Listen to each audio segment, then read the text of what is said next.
Hi, everybody. My name is Amy Borgi, and I am your instructor for Guidance 3.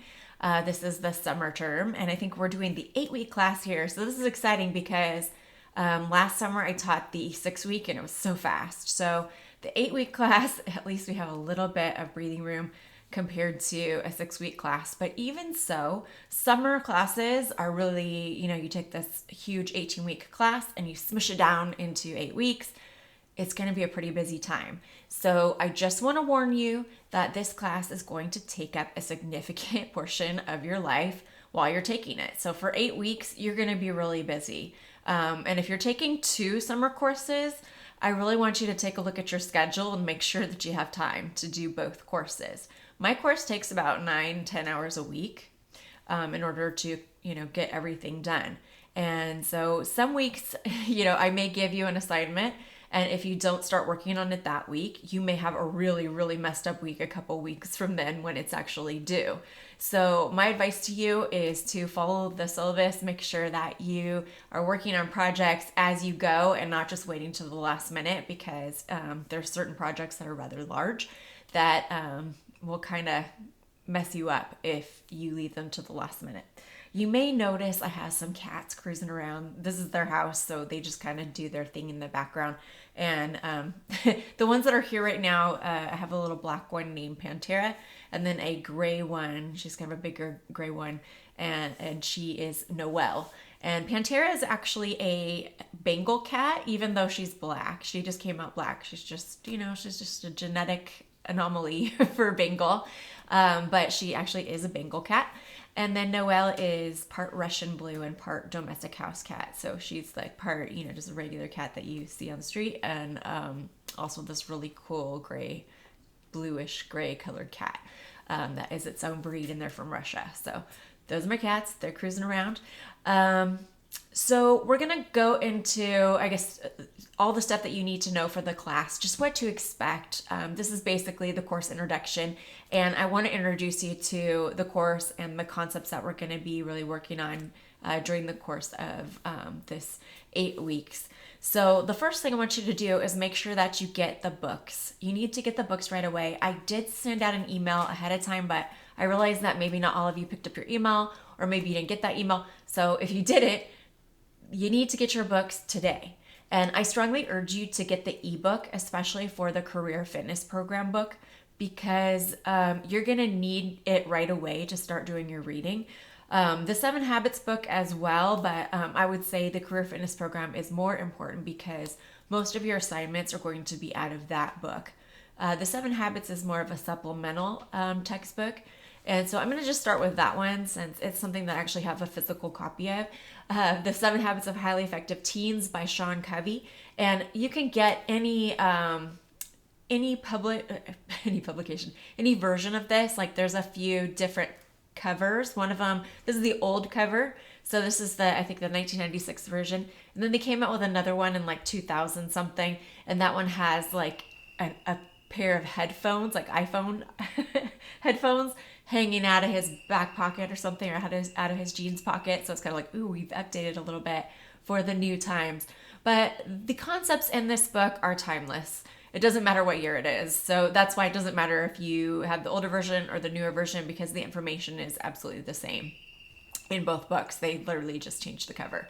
So just make sure that you get the actual book or the ebook or the audiobook, okay? If you do insist on getting the physical book, make sure you order it somewhere where you're going to get it quickly, or pay for the expedited shipping.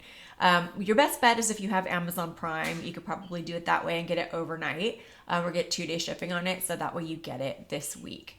The other option would be just to go to the bookstore, because the physical Chafee bookstore, you can actually order online and then go pick up your books. Just you'll go out to the parking lot and sit there and they'll bring them out to you, or you can go physically inside and pick them up. Now, I think we're back on campus. We have some classes that are actually in person this summer for the first time since COVID started. So anyway, this is the book.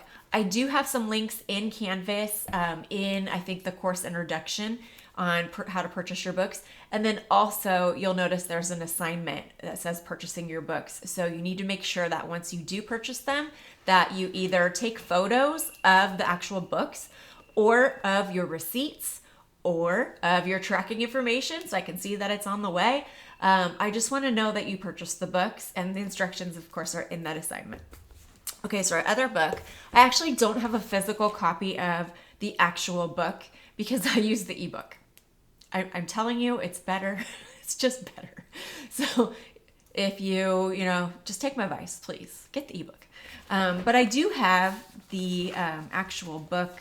It's just in these folders because I believe we used to use a copy of this book that was like literally just had hole punches, and you would just buy the book and then stick it in a folder. And I just found it easier to do these smaller folders while I was teaching because I was actually physically going to campus. I didn't want to have to lug around the whole book when I just needed like 1 or 2 chapters at a time. So this is just the first couple chapters, and I think this is like the Career Fitness Program of 2015. So that's how old this one is. But essentially, it's the same book. I wish I had the cover, but I don't. So, but anyway, what you're going to notice about this book, and I'm just going to open it up to any pages, there's a lot of, diagrams. There's a lot of little charts and things like that where they show you stuff. And then there's a lot of exercises too in these books. So you'll see like here, I don't know if you're going to, it says like past actions and influences, and then it starts asking you questions and you fill out the answers. Now, the cool thing is in this class, I've actually taken the liberty of just copying and pasting them from the ebook straight into the assignment. So you don't have to go searching or figure out a way to, type everything in to, your own little document before you turn it in. It's kind of like you take what I have, it's like a template, and you just copy it, paste it into something, answer the questions, and then you can turn it in. And so you don't have to like write out the whole question and the whole answer. So it's kind of nice. But you do need the book because it's one of those books where it's like really personalized, and you probably are going to want to, write in your book or type into your book or make notes. You're probably going to want to print things out. I don't know. It's just nice to have the book, and it's nice to have it online because it's so much easier to do your homework that way, in my opinion. Of course, if you need to get the actual book, you can order it through Amazon if you have Amazon Prime, because they do have them for Prime shipping for 1 to 2 day shipping. You may be able to get them at the bookstore, get the physical copy of the books this week if you order them online and go pick them up. So that's if there's some available. I don't know. I actually, for this class, requested that you get the ebook. So that's kind of what they have offered. But when I went in yesterday, I did see that they do have copies of the book listed for my class that are not the ebook. So you might be able to grab one. Okay, so let me move on here. You will need also a day planner. And when I say a day planner, I mean you need a physical day planner, like something like this.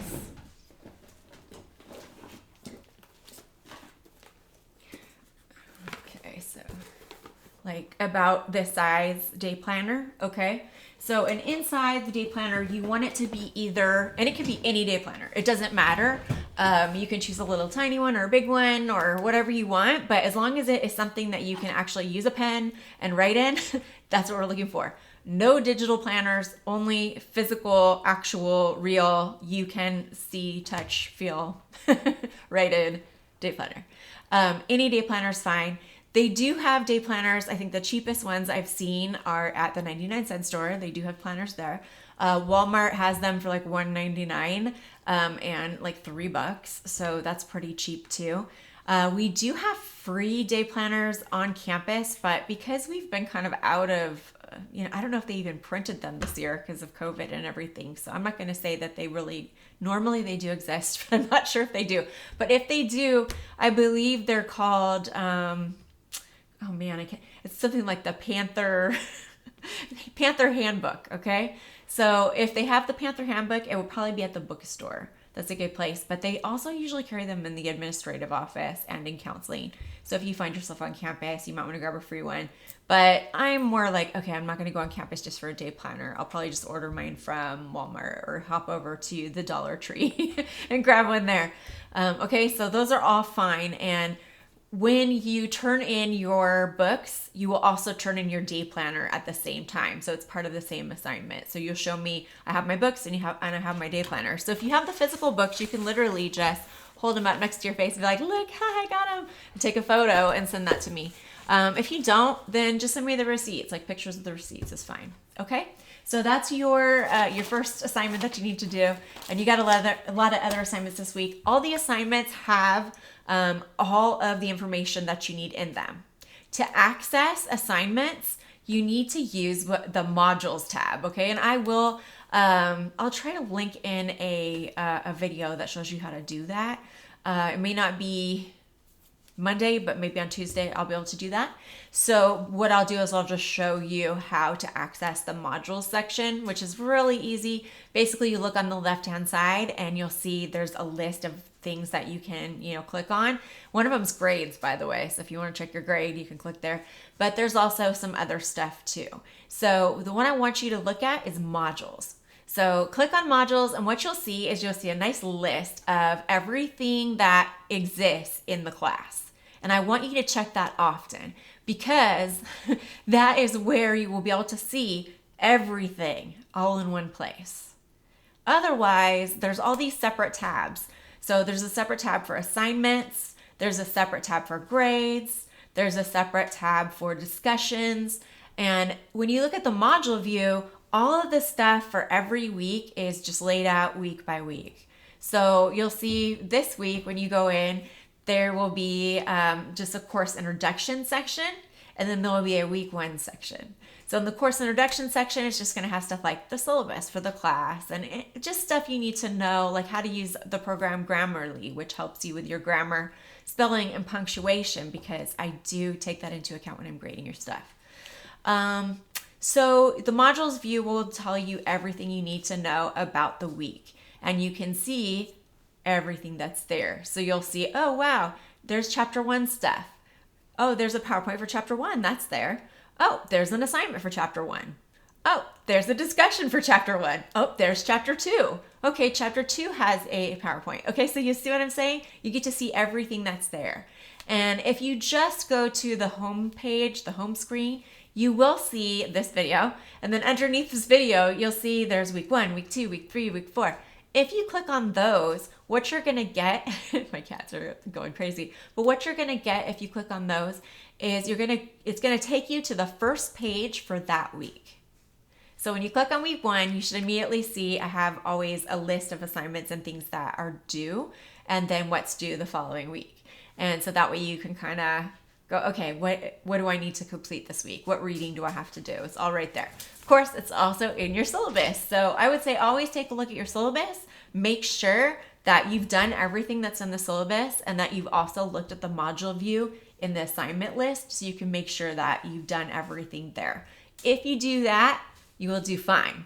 If you just look in the assignments tab, you're gonna miss a lot of stuff. You're gonna miss all the PowerPoints that you need to review.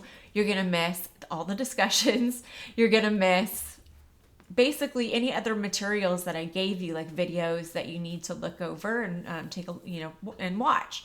I don't put things into our Canvas that you don't need to review. Like, why would I put something in that you don't need to review? Sometimes I will say, oh, this is optional. Like, you don't need to watch this last thing, but if you want to, it's there. But I will always tell you if something's optional. Otherwise, assume that it is required. And so mostly everything that is in the class is required. So you want to make sure that you do that. The best way to stay on top of everything is to make sure that you use your day planner. So I have a whole video and a whole thing about like using the day planner. So I'm not going to go too crazy into it, but I just want to say that at the beginning of the week, you want to look at your syllabus, not just for this class, but for all your classes. And then write in your day planner what you have to do and when you're going to do it. So if I have 10 assignments for this class, I don't think we ever have that many, but you never know. You could have some classes where you have 10 assignments. So you want to go through and write down all 10 assignments, when you are going to do them and when they're due. So that way you know, okay, this is due on this day, but I'm doing it on this day. The goal here is this. So, and I say this only because I used to be a really poor time manager, and I was really, there's a lot of procrastination and things that were happening. But as I've gotten older, wiser, and been teaching time management for so many years, I've improved quite a bit. And I can tell you that the number one way to improve your time management is simply to write stuff down. Just make a list of stuff you have to do, if that's like as the bare minimum. Just make sure you write down, hey, this is what I should be doing. Now, if you want to be like an even more excellent time manager and you just want to take it to that next level, you're definitely going to want to actually write down when you're going to do it. And that's why you want a day planner, because it's not just about making a list of stuff you want to do. It's also figuring out, when do I have free time to actually do this? Another great thing you can do is to build study time into your schedule. So I used to tell people, like when we had in-person classes, like if you have in-person class, then why don't you just stay on campus an extra hour after you, are done with class, and then you can work on your studying while you're still here. Because as soon as you go home, there's a lot of distractions and things like that. So sometimes it's better just to make a specific time and just tell everybody, like, hey, I have class during that time, or I'm studying during that time, so that way people know to leave you alone. The other goal, or the other thing that if you want to be, awesome time manager, is you want to do stuff ahead of time. So instead of waiting until the last minute, or waiting until like you're out of time, or even waiting till like just the day before, hey, why not just get it done? So for example, let's say you get your classwork on Mondays. On my class, I always give a Monday before 9 p.m. So your work is due on Mondays by 11:59 p.m. But I'll usually post the following week's stuff on Monday by 9. So by the time you turn in everything for that, by the deadline, then you'll have your next week's work ready to go. So you'll have like a full week to do each module or each week, okay? So you want to try to get your work done by Friday. So like if I give you work Monday, you've got 5 days to get it done, then take the weekend and just do whatever you want with your life, okay? Or whatever works for you, because I know sometimes like people are like, well, I work all week, I work all week and I have the weekends off. So it makes more sense for me to do my work over then. And I would say, okay, cool. But just because you work during the week doesn't mean you can't get some assignments done also during the week. And then you can leave maybe some for Saturday, but take Sunday off, for God's sakes. You deserve a break, right? So we want to give ourselves good quality break time. And we can't really have good quality break time unless we actually are done with our work. Because then you're kind of thinking in the back of your head, like, what else was there that I was supposed to do? Am I forgetting something? And it kind of nags at you because you don't remember if you've got something to do or not. Or maybe you do know exactly what you have to do and you feel guilty that you're not doing that thing. So that's the whole day planner story and why you should use the day planner. Okay, so moving on. When you turn items in on Canvas, this is really important, and I don't know why it's this way. You know how sometimes you're just like, who designed this program and why did they think that this was a good idea? Maybe it's the only way. I don't know. But when you upload stuff, you cannot upload one item at a time. So let me kind of paint the picture here. So you're turning in an assignment. Let's say it's your books and your day planner, and you have 3 separate photos that you need to upload. If you upload them all at the same time, and this means you choose your first photo, then go to choose another one, and then browse and find your second photo, and then choose another one, and then browse and find your third photo, and then press upload. All of your files will upload perfectly fine. If you do it, I guess, the wrong way, which would be you upload the first photo, and then you press upload, and then you try to put the second photo in, and you press upload, the second photo is going to replace the first photo. So whatever your most recent upload is what's going to appear in your assignment. And so this is kind of a test for you guys in following directions, because if you don't listen to this lecture and you don't actually read the instructions in the assignment, you will do it wrong because it's not intuitive and it doesn't make any sense. But because I'm telling you now, and I'm also telling you in the assignment, and I also tell you a bunch of times, like, hey, make sure you follow directions very carefully, because I actually mark off points if you don't follow the directions. I think most instructors do that, right?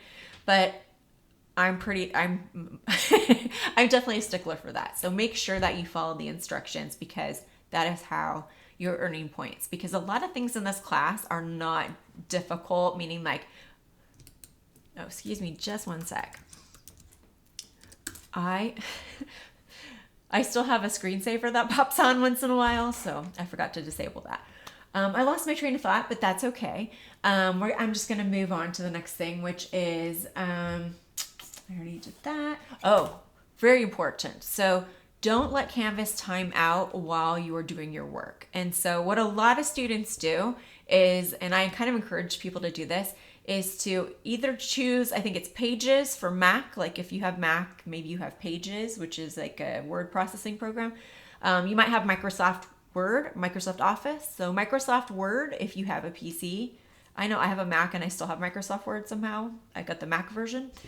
And then Google Docs. A lot of people use that because it's free and you don't have to pay for a word processing program. So any of those things are fine. You can use those things.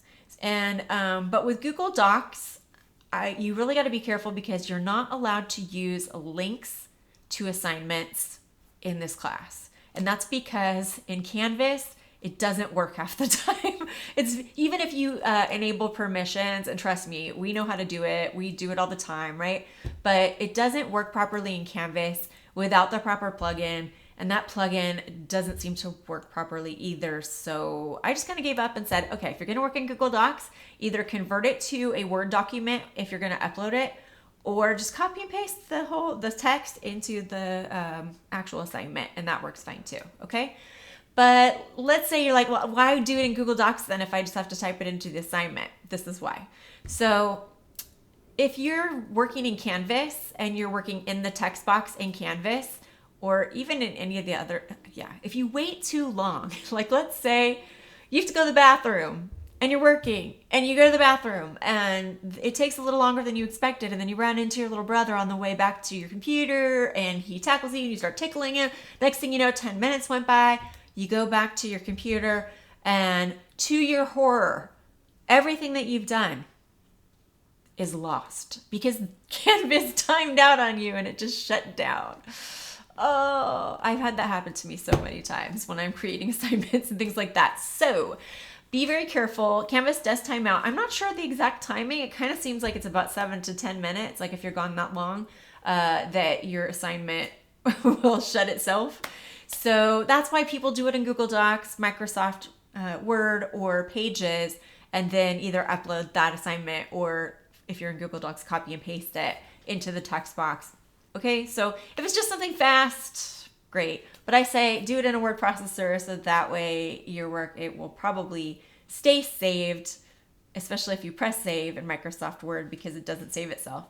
But in Pages and Google, it saves itself, so you're pretty safe and you're not going to lose your work, and that's always good, right?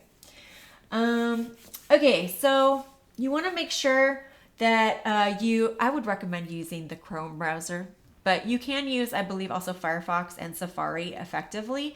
But what I've noticed is with some assignments, especially those that require video uploads, for whatever reason, they don't always work well in Firefox and Safari. But they seem to do much better in Chrome. So my advice to you is, like, yeah, go ahead, use Firefox. But like, if you run into a problem with something, maybe flip it on in Chrome and see if it solves the problem, because a lot of times that's the situation, is like one browser. The other thing is, make sure your browsers are updated. So when, like, I know I use Firefox a lot, and Firefox will be like, hey, yo, I have an update. And I'm like, shh, I'm busy. Make sure that even if you're busy, that you do take a minute to update your browsers, because what happens, like when you're taking a quiz or something, and we don't actually have any quizzes, hey, yay, no quizzes in this class, right? So we don't actually have any quizzes, but if we did, and you were taking one, you might notice that like certain buttons are missing, or like answer choices are missing if you're not in Chrome browser. So I don't know why. Let's see. Oh, this is important. I need some water though. Hold on just a sec because I get thirsty talking like this. All right. So I do not accept late work. That's right. I said it. I said what I said. I don't take late work. So that means that if you miss something, that you're going to have to do something else instead of making up that work. And this is why. So this is kind of messed up, but I'm just going to tell you.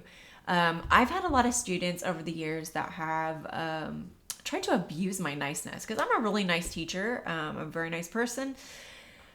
But I had to learn how to be a little more tough, because I noticed like when students think that they can just get their way or walk all over you or whatever, it causes problems. Not just for me, but for them because, they don't respect me as much and also they don't learn as much. Who knew, right? So I do have some really strict boundaries, and this is one of them. Okay, so this is the biggest boundary I have in this class. I will not accept late work from you, except for in two very, very rare instances. So the first instance of which I would accept late work is if you have a medical excuse that spans longer than a week. So like you missed a whole week because you were in the hospital or because your doctor put you on complete bed rest or something like that. You do have to have a doctor's note for this. So if you're just sick but you didn't go to the doctor, then that won't count. So it has to be like a really severe situation. The other thing would be is if you have a child that is severely sick that you have to take care of. So this, I do count step kids because, I get that step parents are also parents. So your kids or your step kids, but not like your nieces and your nephews and your cousins and stuff, only your kids. That's it. Okay. So it's you and your kids, not your spouse, you and your kids. Okay. The other excuse I would accept is if you have a court appearance that lasts longer than a week. So really at this point, I don't think they're doing a lot of jury duty, but if they are, if you had jury duty for like 7 days and you could provide me with an excuse, then I would let you turn in that work late. Or if you went to jail or prison or whatever, you're innocent until proven guilty in my book, but if you miss for that reason, and when you do come back, I will allow you to make up the work. But those are the only two situations. So illness for you or your kids, or court appearance. Those are the only two reasons. Otherwise, you'll have to do some of the extra credit. Now, I do have, it's about 400 points of extra credit, but I offer it throughout the term. It's not a semester, throughout the term. So throughout this 8 weeks, I will be offering extra credit. But the thing is, like if you miss something towards the end and all the extra credit's already gone, except for this one thing at the end, then that's all you have available to make up whatever you missed. So I strongly, strongly suggest that if you're extremely busy and you have a lot going on, that you also just do the extra credit assignments as insurance in case something happens. So just in case you do get sick. Because if you're working a lot and you're taking a bunch of classes, you may get sick during the term because you might be doing a little too much and your body's like, no. I remember when I was a student, I did that kind of stuff where I would take too many units and work too many hours. And it was just crazy and I thought I could do it. And sure, I did it for a little bit. But after a while, I just got really tired and sick. I would always get really sick. So just in case you get sick, do the extra credit assignments as they come up. So that way you're not just out those points. Because remember, I don't take late work. And no, I'm not going to take late work. So there's no excuse or reason other than those two. I think I mentioned there's no tests in this class. And that's because there's really nothing to test you on. Like once you start seeing kind of what the coursework is like, you're going to see this is all stuff like, okay, it's about self-analysis and self-realization, and it's about analyzing who you are and figuring out what kind of person you are. So that way you can figure out what kind of careers match up with the type of person that you are. So what sort of things are you good at? What sort of things do you like to do? And then where do those two things intersect? And what jobs fall into that range of activities that you can actually make money off of doing something that you're naturally pretty good at and that you actually kind of enjoy. So those are the things that we're going to be focusing on. And because we're focusing on that kind of stuff, how am I supposed to test everybody on like themselves? It's like, I can't. It's not a thing. So what I do instead is I have you guys do the exercises that are in the book for each chapter. And then we also are going to be doing some exercises through this program called Focus to Career. And this is it's kind of an interesting program where you go through and it asks you a bunch of different questions, has all these little quizzes. Almost like, I don't know if any of you guys read magazines when you were little, but I remember reading magazines and they were like, what kind of person are you? And you'd take this quiz and it would ask you all these questions and you'd answer. And then at the end, it would give you a little like, if you answered, 10 questions like this, then you're this kind of person. And so that's sort of what it's like. We're going to be doing assessments like that to see sort of who we are, what kind of person we are, and figure out ourselves. Because if we don't know ourselves, we don't really know what goals we have or what path to take. And we're not really sure if we're on the right path. So that's kind of what the class is about. It's about, are you on the right path? And what path are you heading towards? What kind of careers are you looking for? Most of the time when I teach this class, I've noticed that a lot of students don't know what they want to do. They have no idea. But, by the end of the term, I think at least you can rule out most of the stuff that you don't want to do and narrow it down to maybe some possibilities. I don't know if it's important for you to choose the exact correct thing and rule out everything else right now. Okay, so it's just better to figure out sort of a direction, a path that could lead to many different things at this point in time. And as you get closer towards graduation or towards choosing your major, if you're going to transfer, or towards getting a job, if you're just going to go right into the workforce, as you get closer to those things, you can refine your search and figure out a little bit more detail about what you want. So that's kind of what I'm hoping for you for this class. And, I think I've been teaching this class, I want to say, I've been a teacher at Chaffee for about 15 or 16 years now. I'm not entirely sure how many years, but 15, 16 sounds about right. And I think I've been teaching Guidance 3 career planning.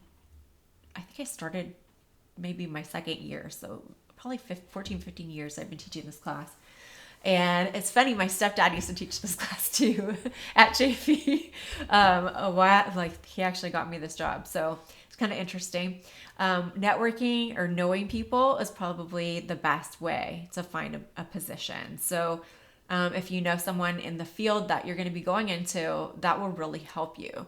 So I strongly urge you to, if you do know what you want to do or you have some idea, and you maybe thought, I kind of want to try being a nurse, then go talk to as many nurses as you possibly can and ask them this question. What things really suck about being a nurse? Like, tell me the truth. What's the really bad parts? And what's the really good parts? And see what people say. Because I feel like that's something that if I had asked that before I decided to become a psychologist, I probably wouldn't have done it if I had known ahead of time, like maybe a lot of the negatives.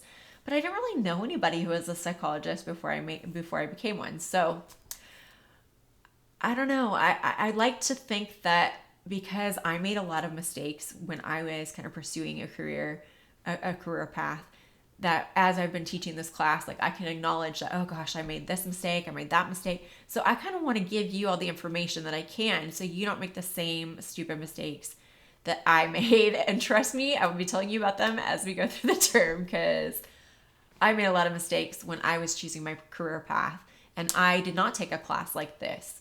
And I really wish that that had been an option for me. I don't know that there was a class like this back when I was in school, at the school that I went to. So I actually went to Cal State Northridge, in case you were wondering. I went there for 3 years on a soccer scholarship. I know I didn't look like I play soccer, but I used to. And then I actually transferred to UC Berkeley. So I got my bachelor's degree from UC Berkeley. And then I moved to San Diego and I got my master's degree and my PhD from Alliant International University in clinical psychology. So, I'll tell you more about my my journey as we go through the class. But I kind of thought you might want to know what qualifies you to teach us. It's like, well, I do know a lot about people, so I can really help you out in terms of figuring out what careers match up with the type of person that you are. Okay, so I said there's no tests, but there is a really big project. There's actually a couple projects in this class. The first one that you're going to be doing is the resume project, and you're going to be creating your own resume, your own cover letter, and you're going to be filling out a job application that you find yourself online. So that's, I think, due on this, when is that due? 7/6, so July 6th. So I would say start early, so that way, you're not like having to do that over 4th of July. That would suck. So, but I'm giving you a few weeks to complete it, so you don't have to worry about doing it on 4th of July, okay?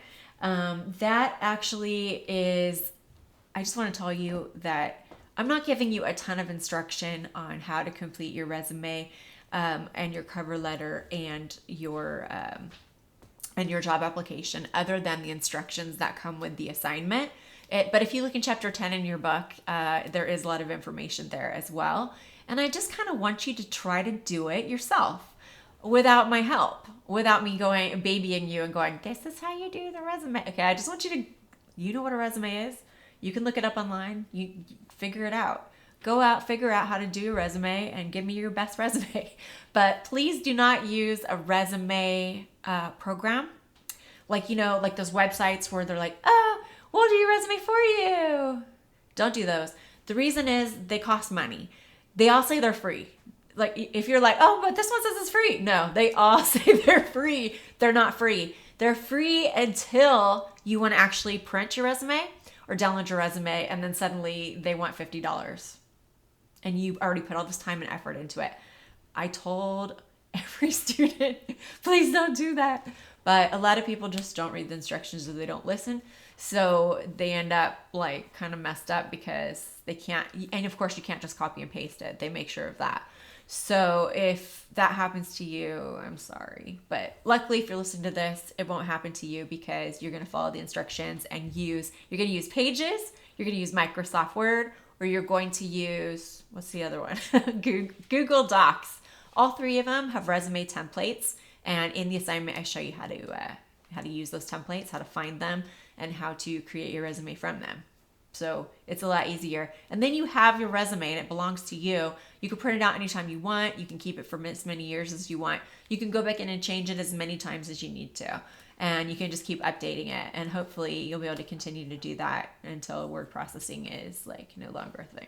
All right. So these are some things that we're going to learn in the class. And I get excited about this, but I have a list because I wanted to make sure that I covered all the stuff. So we are going to do like career choices, like how to choose, what goes into making a decision, what types of decision making exist, because there's a lot of different ways to make choices and we all make choices differently based off of who we are. So that's kind of interesting. We're going to do a lot of self-analysis. So not just like, oh, this is how I am, but why am I like this? Like what makes somebody like me do the things I do? We're going to go over resume writing, which I just talked about, cover letter writing. We're going to go over skills, like all the skills that you have. So you need to learn like how to word your skills that make you sound so magical. So instead of just saying like, I'm nice, you can say, I've got great customer service skills. That sounds better than just putting nice, right? So we'll go over like how to word things on your resume and whatnot. We'll go over career research. So you guys are actually going to be doing basically a full research project in here, but we're doing it week by week. So every week I'll give you a little assignment in Focus to Career. And at the very end, you'll churn out a little report and it'll give you lots of information that's helpful to you. And you'll be like, wow, that wasn't that bad. So hopefully that goes smoothly for you. Then we've got the section on time management and oh man, I have a lot to tell you guys about time management, but I'm actually going to be giving you guys it's like a time management system that I actually paid a lot of money to go to several different workshops so I could learn more information so I could give it to you. So I'm basically giving you all the information from the top 3 time management programs that exist in the United States and put them all into one, like combine them all for you and give you all that information. So that's going to be really helpful for you. You may not want to use it all right now, but you at least want to kind of put it in your brain so that way when you do get to the point where you feel like I can't manage all this stuff, that you have some tools and stuff there for you so you can manage it. So I think it'll help you to be like, if you're this productive right now and you start using the time management system I'm going to give you every week, you're going to be like this much more productive. Uh-oh, I just went into screensaver mode again. Okay, there we go. Wow. So this feels like it's getting pretty long. Okay, we're also going to go into goal setting. So goal setting is something that's near and dear to my heart. So we are going to go over that, and it will help you get to the places that you would like to go. And then, of course, we're going to talk about positivity and being happy and all of that stuff. We are going to have some discussions in this class. Discussions are basically, they're just a type of assignment where you guys will be interacting with each other. I'll be hovering, but, oh, my cat is here. I'll be hovering to kind of help you, but for the most part, it's just going to be you guys discussing different things. There are instructions on how to post to the discussion, so you want to make sure that you follow those instructions closely. But in the discussions, I really do expect you to be professionals because this is a career planning class, so I want you to kind of practice being the most professional that you can be with the other students. But of course, feel free to be a real human being too. I don't expect you to be like, you know, hi, I'm always perfect. No, I mean, I want you to be real, but also I just don't want you like, you know, cussing at each other, yelling at each other, you know, just be professional. All right. Then we are going to be revising our resumes, cover letters, and job applications. And I will be offering some extra credit job applications as well. So you're going to turn in your first resume, cover letter, and job application, and then I'm going to give you some feedback. And I want you to take that feedback and I want you to use it to update and change your resume to make it better and update your cover letter. Because a lot of people make a lot of mistakes, and actually the best way to learn is to make mistakes. So that's why I want you to kind of do it your way the first time. See if you can do it correctly. And if you do mess up, okay, cool. You'll have another shot, okay? And then you'll fix it. So it'll be okay in the end. And then you'll learn a lot more that way. If you do see mistakes or something throughout the term, whether it's with your grade, whether it's with, you know, an assignment not showing up properly, or maybe I put the wrong date on something, please do not be afraid to let me know. Sometimes I can be a little bit airheady, just, you know, I think I did something, or maybe it didn't go through right, or maybe I just forgot something. So if you see something like that, please, please, please let me know. The best way to contact me or to reach me is actually on my cell phone. So text me. My phone number is 909-224-1204. Now, you can email me as well, but I'm going to tell you, there's a little secret with the emails. You have to use a Chafee email in order to reach me, because if you do not, your email gets quarantined. And sometimes I don't see all the quarantined emails. I really try to check and get into them sometimes, but sometimes they don't even post to my inbox. It's really strange. So if you have a Chafee email, please contact me that way, or contact me directly through Canvas, because if you contact me through Canvas, it emails me through Canvas, but I actually do get a way to respond to you. I don't want you to email me and have me not get it, you know, that would suck. But if I haven't responded to an email within a couple of days, something's wrong and I haven't gotten your email. So try texting me. That's why I'm giving you my cell, because it's actually just the easiest way to reach me. I am always doing something. Like, I'm one of those people that can never just sit there and do nothing. Like, I have to be moving around, going crazy. So I am busy. And the best way to reach me is just to text me, because it just automatically, I see it and I can get back to you right then and there. With email, I don't know what it is, but it's so much easier to ignore the email, the email buzz. So sometimes I won't get to the emails until like the end of the day or something like that, and I'll do them all at once. But sometimes it takes me a couple days to get back to you. But like I said, if I haven't gotten back to you within 48 hours, then try texting me. If you can't text, you can always call me. I mean, just leave me a message. If I don't answer, I'll get back to you. I do try to get back to people within 24 hours if you do call me. If it is a weekend, though, sometimes I might be out of town or whatever, and I might get back to you Mondays. But for the most part, I do try to get back to people as promptly as possible, especially with summer school, because it can get pretty crazy really fast. If you plan on not taking the class anymore, like you're done, you just can't handle it, it's too much, you must go in and formally drop the class. Once you've actually logged into Canvas, like if you're watching this video on Canvas right now, you're already in the class, and I am not going to drop you for anything. You're the only person that will drop yourself.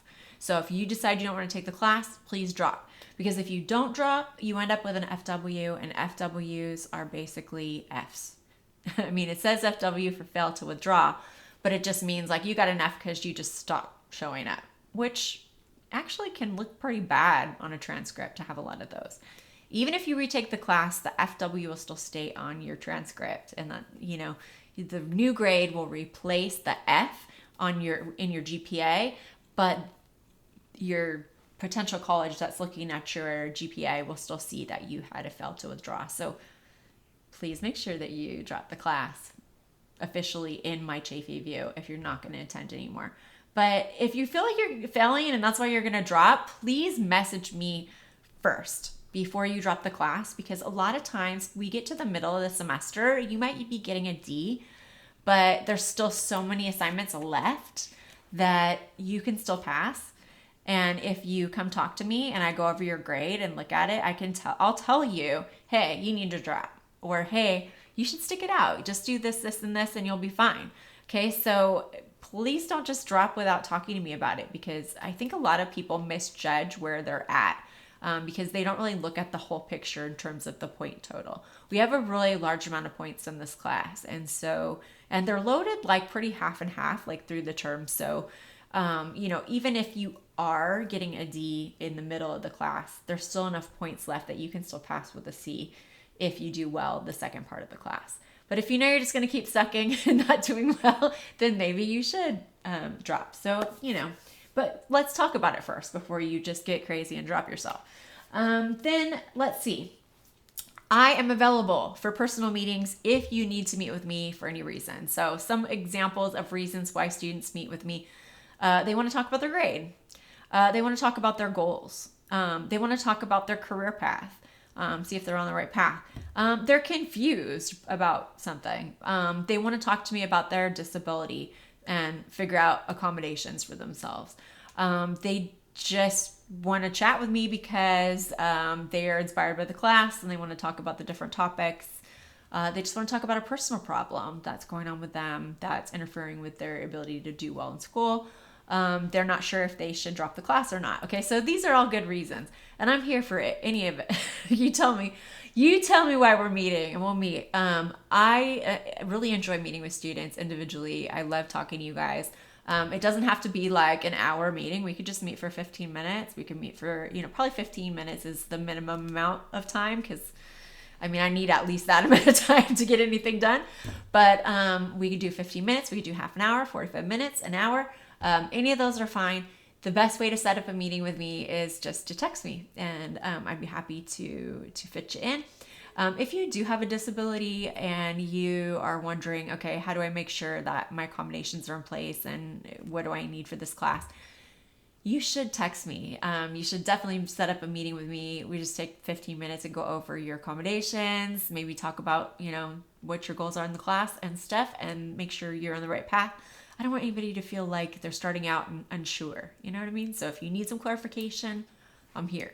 You can also just text me. Like if you have questions, whatever, text me. I'll text you back. And if it's something that I'm like, oh my gosh, my fingers are going to fall off if I try to explain this, I'll probably just ask you to do a phone call or something. But I want you to know that I'm here and that I'm accessible and that you can reach me. Okay? And I think a lot of my students, especially the most successful ones, are the ones that reach out to me especially early on in the term. So if you want to do well and you want to start out on a good note, that might be a good thing for you to do. Let me see. I think that's everything. So welcome to the class. And hopefully 8 weeks from now, you're going to be a changed person that knows what path you're on, has some goals, and knows a little bit more about yourself. All right. So I look forward to this 8 weeks, and I will see you in the next video. Bye.